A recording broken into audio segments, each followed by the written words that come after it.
j'ai demandé à un certain nombre de stagiaires de faire des cas pratiques pour passer d'une sociologie des organisations à une sociologie des entreprises pour finir par une sociologie de leur entreprise.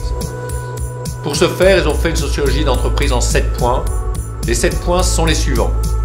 L'organisation générale, une approche dionysiaque de l'entreprise, une approche apollinienne de l'entreprise, les 3 concepts clés de l'analyse stratégique, la place des femmes et des hommes d'entreprise, le management des femmes et des hommes d'entreprise, et enfin, en dernier ressort, la culture d'entreprise. Ces 3 cas pratiques ont été remarquables car ils ont pu illustrer de manière très probante ce qu'on entendait par la sociologie d'entreprise et notamment ces 2 drivers principaux que sont la norme d'une part et les valeurs d'autre part. Une bonne fer dans un enfer. La culture d'entreprise. Donc effectivement, le fait d'être une association loi 1901, donc à but non lucratif, on est dans un marché excessivement lucratif parce qu'il faut savoir qu'un demandeur d'emploi qui était mis en accompagnement, ça représentait 900 € par personne. Avec plein d'humour, donc c'est ça qui est important. Donc il faut savoir qu'au niveau de l'analyse du pouvoir, c'est toujours relativement difficile. Ok, vous pouvez passer à un levé, je crois, de 400 €, ça il est lancé.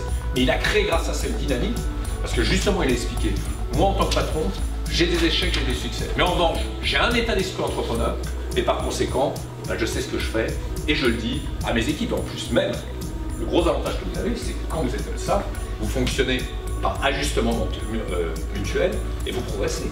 Parce que il ne faut plus croire, surtout dans le monde dans lequel on est, qu'on a la science infuse, mais surtout pas.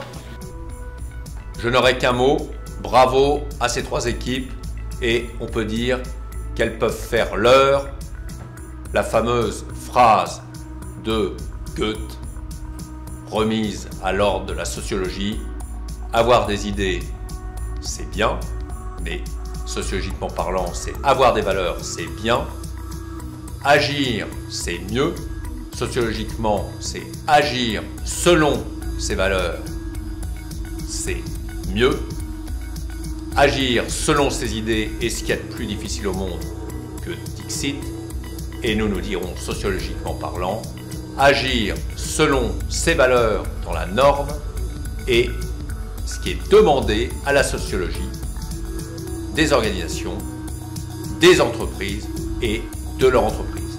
Merci à tous les heureux présentateurs de leur cas.